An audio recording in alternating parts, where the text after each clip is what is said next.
Hello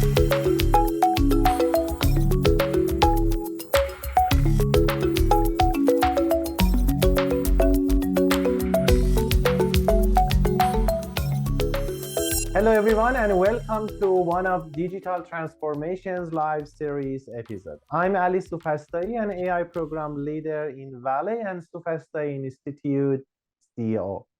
Our live interviews have been designed to develop the knowledge of applied data science and advanced analytics in different industries, aimed to touch Industry 4.0. These live sessions are held every week with the presence of one of the university professors, industrial manager, and expert in the field of Industry 4.0 and digital transformation. Today, we will discuss social data gaps in the natural resources sector. And this is my honor to talk with my guest, Mrs. Madeline Young. Madeline is Senior Economist, Senior Lecturer, and Global Advisor to board-level corporate stakeholders, higher education, and international governance.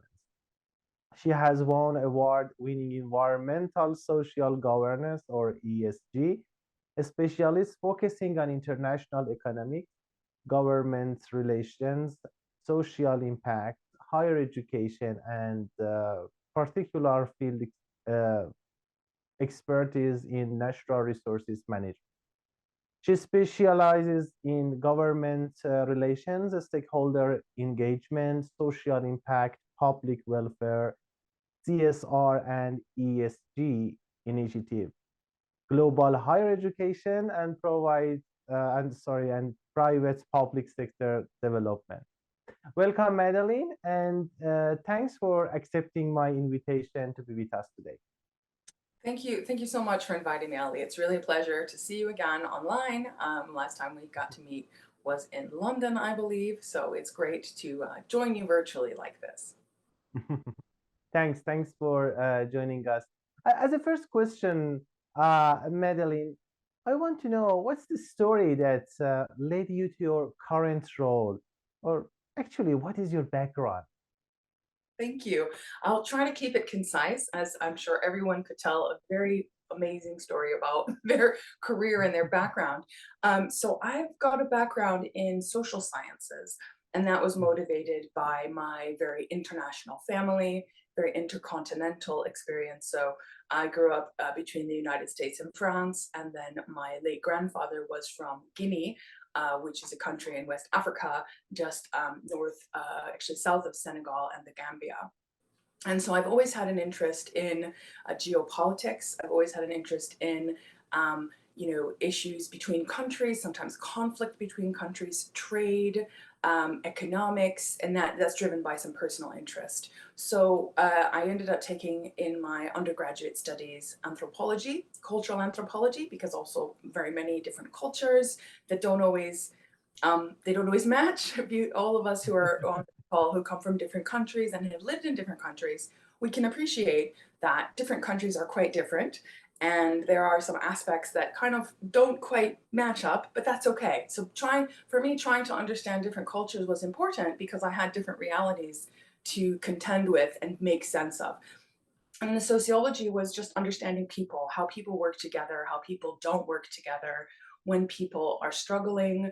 I spent some years working in social work, so assisting people who were in social economic difficulty, people with disabilities. So I do have quite a passion for assisting people who are struggling potentially for health reasons. Maybe they were born disabled, or economic and social reasons. In certain regions, it could be environmental reasons as well. So for example, if there's a famine. So that's always been an interest of mine since my my early 20s and before.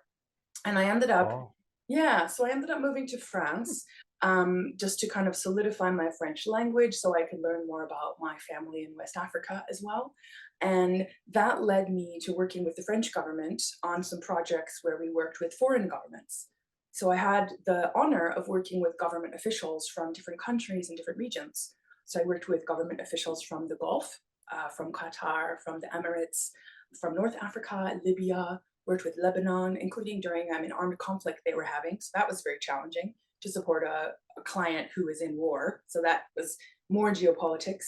And also clients in sub-Saharan Africa. And I found it really amazing to work with government officials to learn more about the challenges of their country and how they're trying to manage them or how they're struggling to manage them. And that led me to do a master's degree in international relations. In order to round out the languages even more, I did it in Spain. So then I could make sure that my functional Spanish was actually professional level. And there, I was very fortunate. I ended up doing, this is what got me into mining. I had an internship after my master's degree with Oxfam. And Oxfam is a British charitable organization that generally started working on poverty and famine, so Oxford and famine, but then they expanded internationally, quite well funded by philanthropists, and they do all kinds of work around the world. It's not religious, it's non-denominational, and they try as much as they can to make the leaders in foreign countries indigenous local people. And so it was a project about something called the Extractive Industry Transparency Initiative. Have you heard of this initiative? Yeah, yeah. Yeah, so for anyone who's tuning in who hasn't, Extractive Industries Transparency Initiative was founded a bit and inspired by the former Prime Minister of the United Kingdom, Tony Blair, and of course many stakeholders, to increase dialogue about natural resource challenges. So specifically, citizens in countries where the governments were selling and developing natural resources with foreign partners, such as Vale, such as Rio Tinto, such as Anglo American, and many other companies. And sometimes there would be conflicts between the local civilians and the large companies, land conflict, competition for resources, people being relocated. Legally, the government would approve it, but people didn't want to relocate, right? So these kind of issues. So EITI, that's Extractive Industry Transparency Initiative, I was doing a research project with Oxfam with 5 countries in West Africa, and that led me to go and do field work.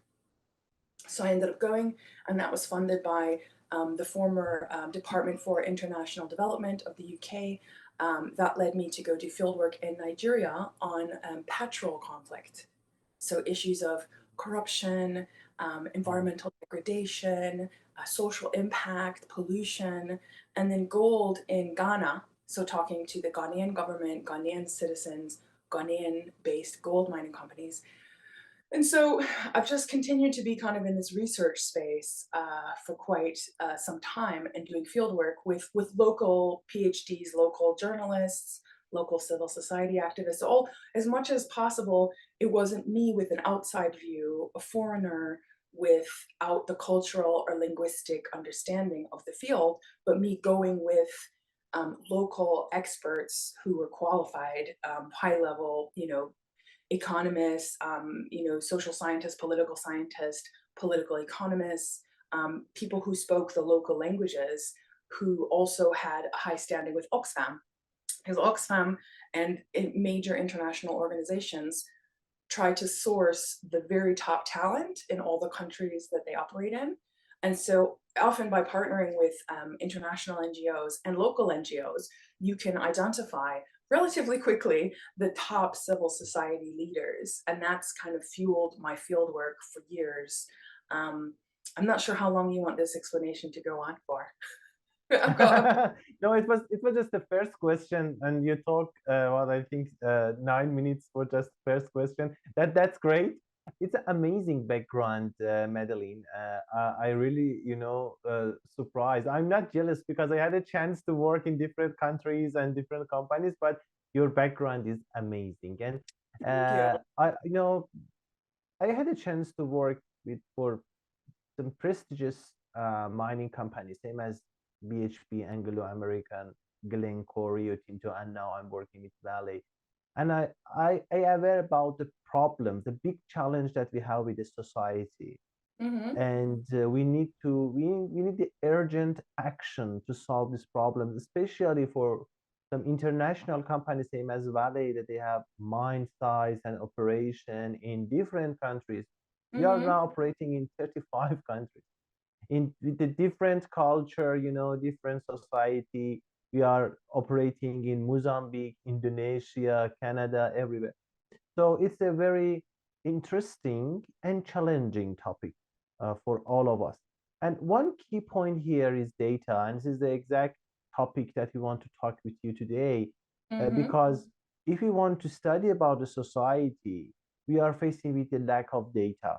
It's obvious, and also we have a huge amount of different data coming from different resources. I want to just talk about the second question that I have for you today is what is the role of social data in the future of businesses working with natural resources?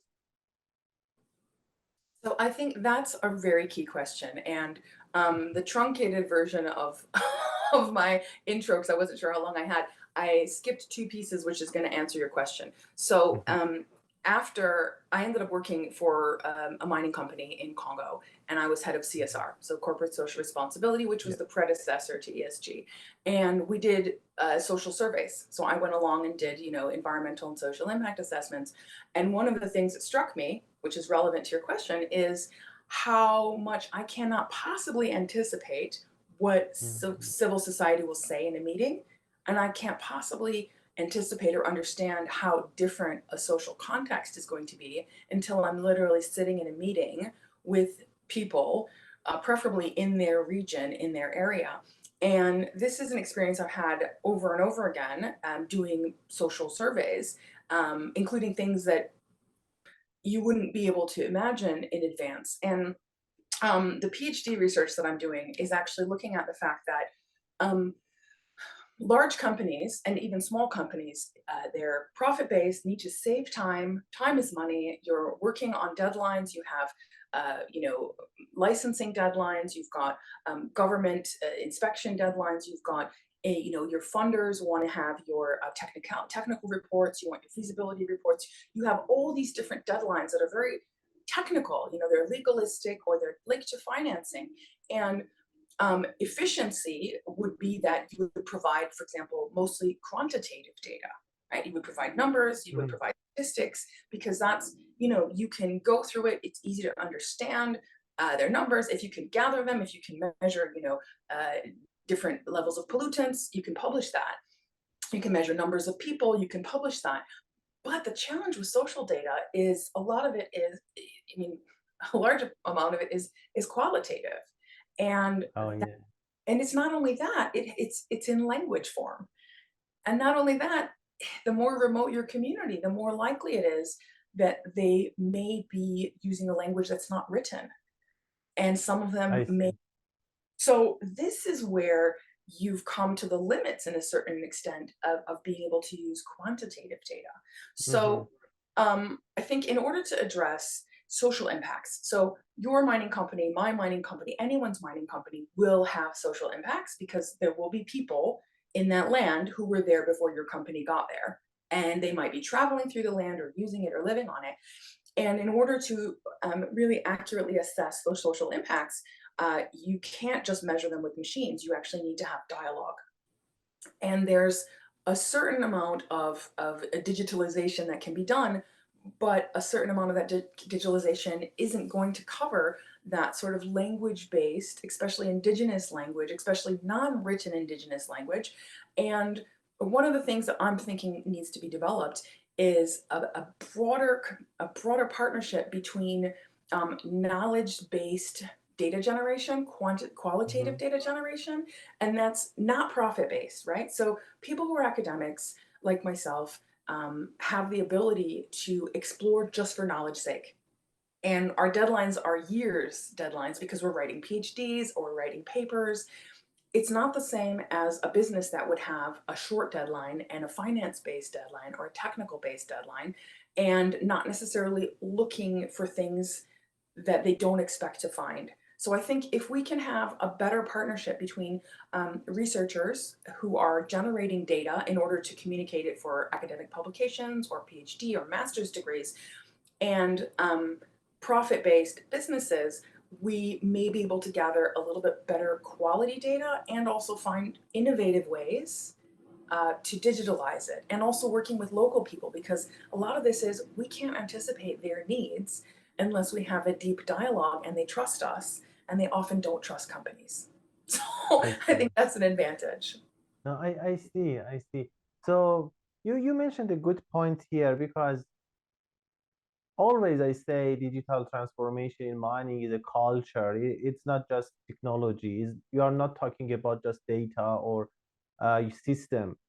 We need to talk about culture, and we need to have a revolution in this culture. And Mm, people and society are a main part of this culture.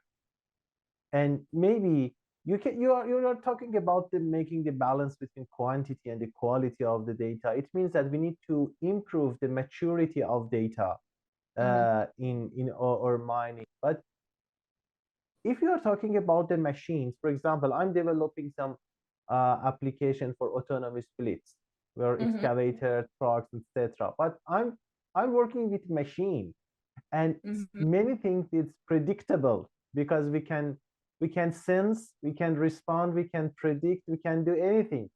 But when you are talking about human, yeah, this challenge would be more complex. It yes. means that we cannot use the general tools that we have or in advanced analytics to analyze the data, because different society, different culture, different community has a different behavior.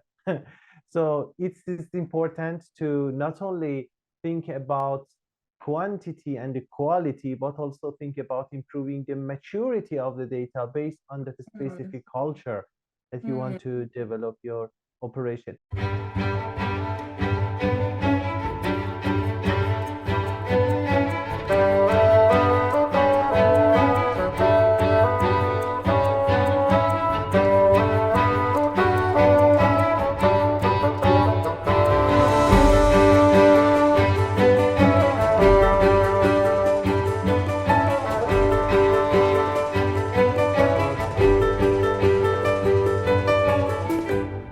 You already mentioned something about the advantages, but my third question is specifically about the opportunities. What Mm. opportunities will be achieved by investing in social data gathering and analyzing? You know, something you've said, actually, I should be taking notes. I think I will take some notes during this. Something you said I think is very interesting. So, for example, machines and certain types of plant life and certain types of environments are more or less predictable, right? You do one thing, you put a chemical in water, it damages the fish, the the biodiversity in the water. But people, it's not necessarily so. On the other hand, if we could crowdsource the worst case scenarios around the world for certain incidents. So for example, you destroy somebody's farm without any kind of prior dialogue. Outcome A, outcome B, outcome C, outcome D. And even if we could crowdsource those, because those things have happened, right? I'm not going to say if I've potentially been witness to one of these sort of incidences. You can draw your own conclusions. But some of the outcomes are, for example, you could get sued by a rural farmer who's incredibly legally savvy and could I sue you see. for a massive amount of money because you I didn't know. do a survey of the plants.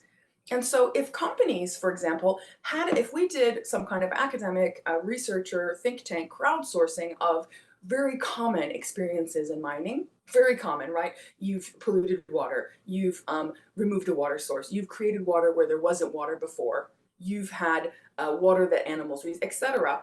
And the outcomes of what happened, that could actually be informative for companies. If companies had an awareness of the potential risks, then they could mitigate those risks, right? So something happened, here were the ways to mitigate it. Here were, the cost is going to be different because that's going to depend on the country and it's going to depend on the supply chain.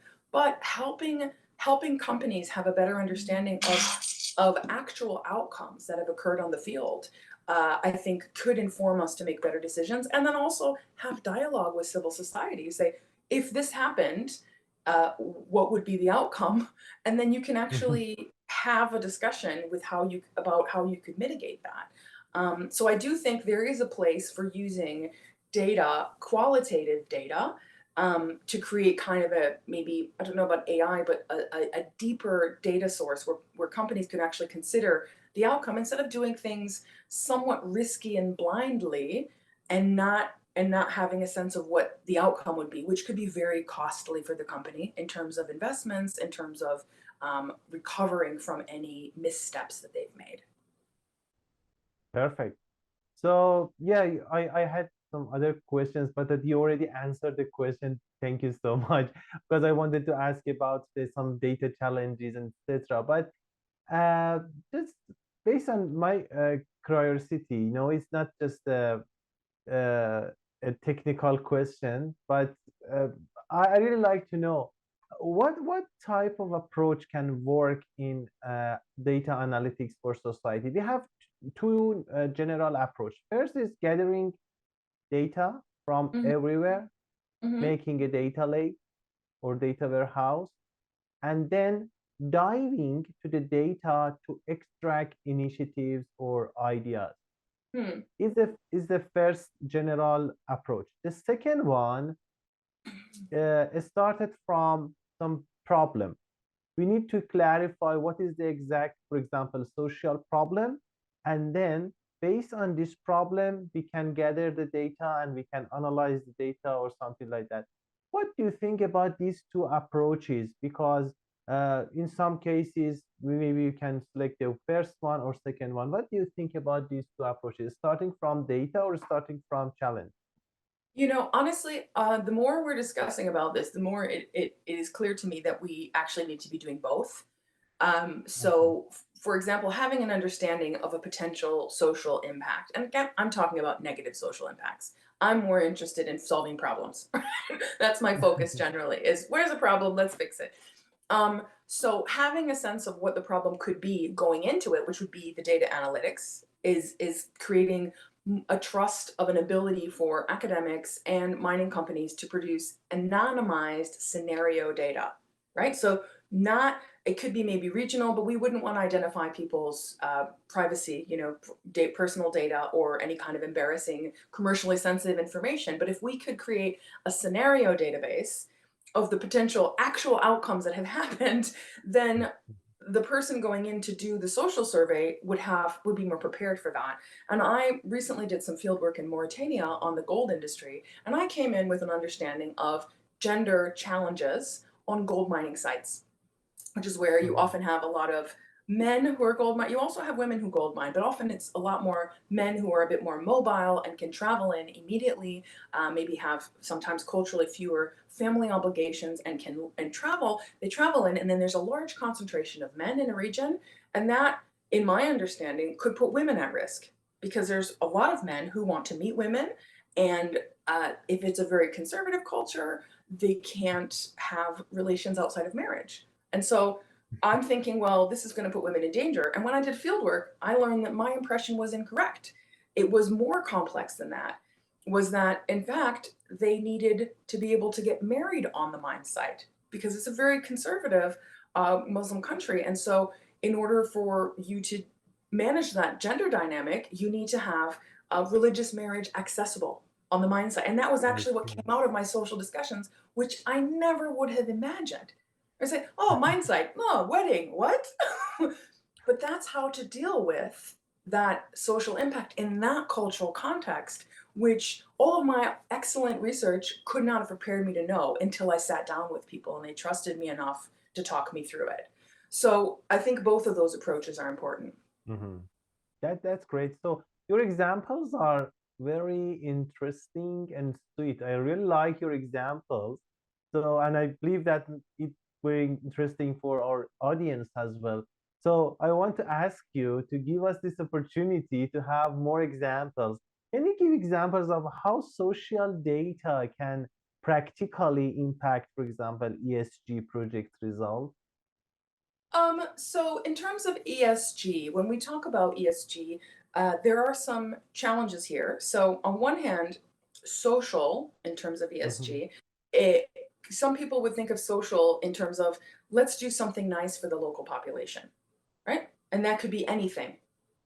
And on the other hand, that's just kind of doing something nice for the community. And that used to be a lot of what people thought was CSR, corporate social responsibility. So they'll buy t-shirts for the kids in the town, or they'll throw a Christmas party where in a culture where Christmas is celebrated, etc. Now, but that there's no connection to negative impacts from your mining company, right? Right. So one of the challenges here is that companies, seek to build good relationships with communities, which is important, obviously, Yeah.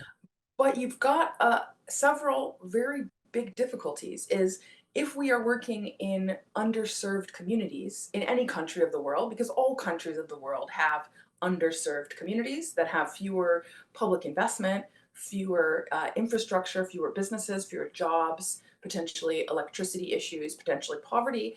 If we're working in those regions, they're already at a lack in terms of public services. And if the mining company starts to replace services that the government should provide, you actually end up creating a codependent relationship with the community, which is not based on your mining activity. And I've found that to be something I've witnessed, and it's problematic, because then the communities look to the company to replace their own government, which isn't appropriate, right? And then as soon Mhm. as something happens, let's say there's a merger and an acquisition, and then your company changes ownership, they lose that connection to this organization that was providing them with public benefits or education or healthcare, et cetera. And I find that if companies could do a better job of clarifying, look, these are my impacts, I'm measuring them, I'm quantifying them, I'm assessing them in the community, and I'm mitigating them effectively. And I'll do maybe some contributing to some development work in partnership with the government. So I'm not undermining or replacing the government. That, I think, is about setting boundaries between companies and communities. Because if Mhm. communities have great need, and we start filling those needs, then it's like, it's not, I don't want to use a family metaphor, but it's as Mhm. if someone who's not part of your family starts buying things for your family, and then your members of your family are turning to them rather than to you. And that's a problem, because you're like, well, I don't have to take care of my family anymore. Someone else is doing that. And that leads to a lot of instability and anger. And then you might be dealing with communities, especially if you're acquiring a company, you're dealing with a community that's already distressed and distrustful. And that's a risk. It can be a physical risk to your company. It can be a security risk to your company as well. Um, so I think it is in companies' financial interest to gather accurate data, to gather impartial, objective data, even if it's uncomfortable. Because gathering data that makes you feel comfortable isn't going to protect you from the financial risks and the human risks. Because this really is about preventing financial loss, human loss, environmental loss, and doing it in the most efficient, effective, cost effective, and efficient way, to also maintain peaceable and appropriate relationships with communities. So I do see it as a financial advantage for a company to be more stable and to avoid surprises in terms of, because if you get it wrong, you could actually have violence between you and the community, and we don't want anyone to be physically injured. Not our employees, not the community, Mhm. and these are the kind of things that can happen. And you certainly don't want a change of government to happen in a country you're working in, and the new government is disfavorable to your project. So Okay, I it's see. these type.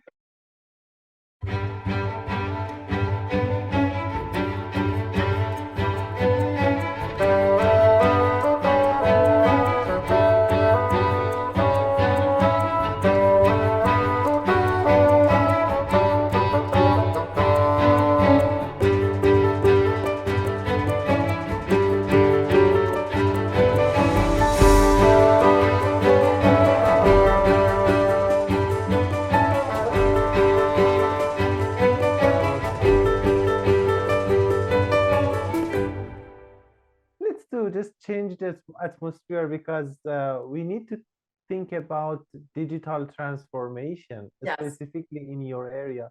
And I Yeah. want to ask a little private question, Yeah. as a personal question, sorry. Mhm. I want to know what are some of the new digital technologies or innovations related to the social data gathering or analyzing that you are particularly excited about? Uh, that's a very good question. I think you're asking a person who is, I think you're asking someone who's a bit more into relationship building. And in terms of relationship building, uh, it's not very sophisticated. For me personally, it's not very sophisticated technology. And Mm, what we're discussing, I think, is much more larger type data sources. But for me, it's about meeting people, having them trust me, having their government trust me, and being able to go to a country, welcome in a foreign country with a foreign culture and a different religion, language, and have them trust me to talk to me about these issues. And a lot of these issues are very sensitive. So the kind of relationship building that I do isn't necessarily data based. Obviously, social media can help in terms of instant communication because mhm, people, even in developing countries or recovering economies that have struggled economically in terms of post colonialism, people have wide access to smartphones. So mhm, I maintain relationships with people in all the countries I've ever done field work in, right? And it's instant. It's Ramadan Mubarak, it's Happy Christmas, it's all the holidays, it's all the how are you, how's your mom, how's your whatever. And that's not technological. That's friendship, that's trust. And I think that's I don't really know how much can data can only do so much. I think data is amazing and innovative, and we can't even imagine how far it can go. But human friendship is as long as humans have ever have been alive, we've formed friendships, and that doesn't happen through tech. It can I be, see. yeah. So I guess part of my conversation here is to say that there are limits, and one of those limits is human relationship building, and you can use tech to do that. But to build trust, to have somebody trust me to tell me something really, really difficult, that's not something you can do with a computer. And maybe it is. Maybe Mm. you can tell me it is. Yeah, that's great answer. That's a great answer. Madeline, we know that the mining companies or some other big companies prefer to focus on just money, but these days something has been changed. Now they are thinking about safety, gas emission, environment, and something like that. But Yeah. money and the financial benefit is one of the big encouraging tools to invest in some special area. But we know that in the social area, maybe you cannot find this type of the benefits, Mhm. specifically in poor countries or in rural areas or something like that.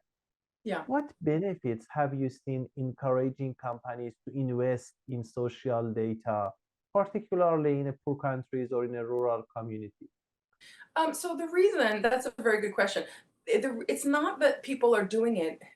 I mean, the reason people would be investing in having some social data, the idea is that companies nowadays, companies are more interested in having the ESG label. They want someone Mhm, external to approve or promote or foster or qualify that they are ESG friendly, right? So they're working on environmental impact mitigation. Now that's a requirement for mining licensing. Generally, in all countries, you have to have an ESG study. You have to have an environmental study. The social impact, that's a practicality. If you're not managing the social impacts, you will pay for that. So it's nothing about like, oh, yeah, you want me to be nice and friendly and throw a party for the local people. No, it's that if you don't manage it, you will have many hundreds or thousands of people who will be disturbing your mining project, or you will be causing social upset that will then cost you a lot of money to deal with. mhm, And also, to a certain extent, people also, it's reputational. So these are not new motivations to get the social impacts right. I think what we're thinking about is how are we gathering that data, and especially cross culturally, because people coming in from one culture don't necessarily understand the reality in another culture, not only the social reality, but the spiritual reality, right?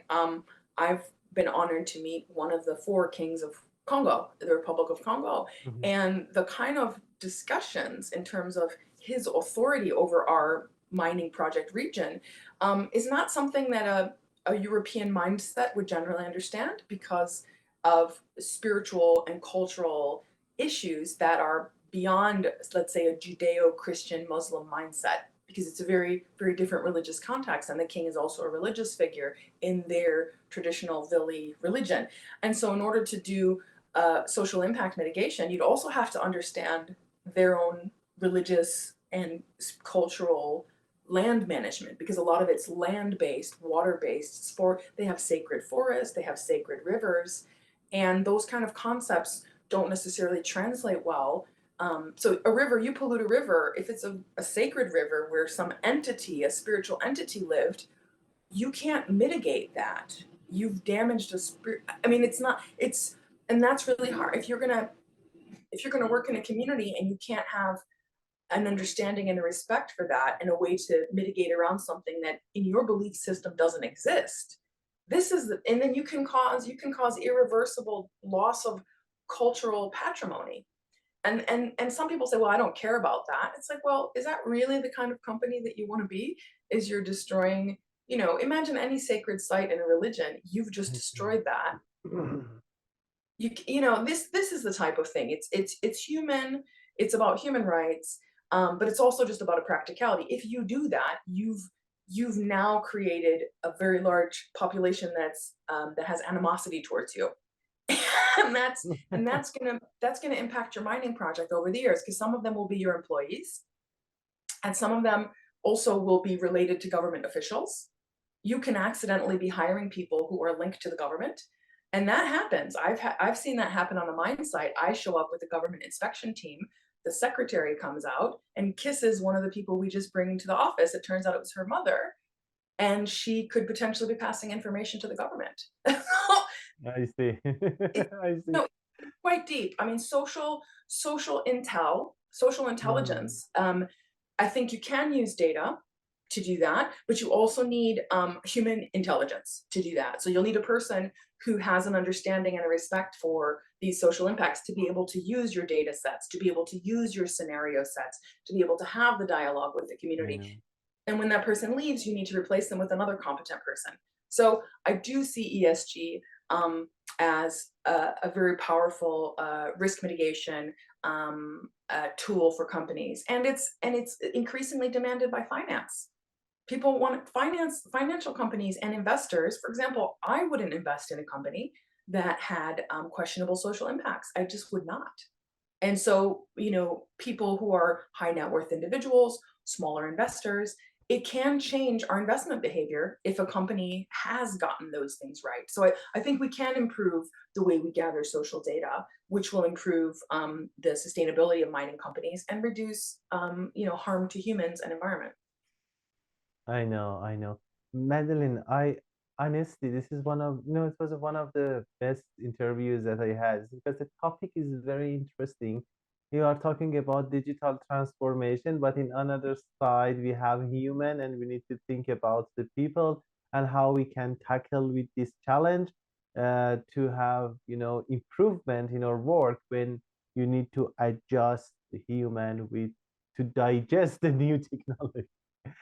That's great. So we are at the end of the interview, Madeline, and I need to thank you uh, very much. I know that you had a big flight and in the horrible weather, and maybe it's too early for you. And tomorrow is Christmas Eve, so I can understand, and I really appreciate for joining us today. And also, I need to thank all participants in the live session. And the recorded version of this program will be available on our YouTube channel and other virtual pages on different social platforms.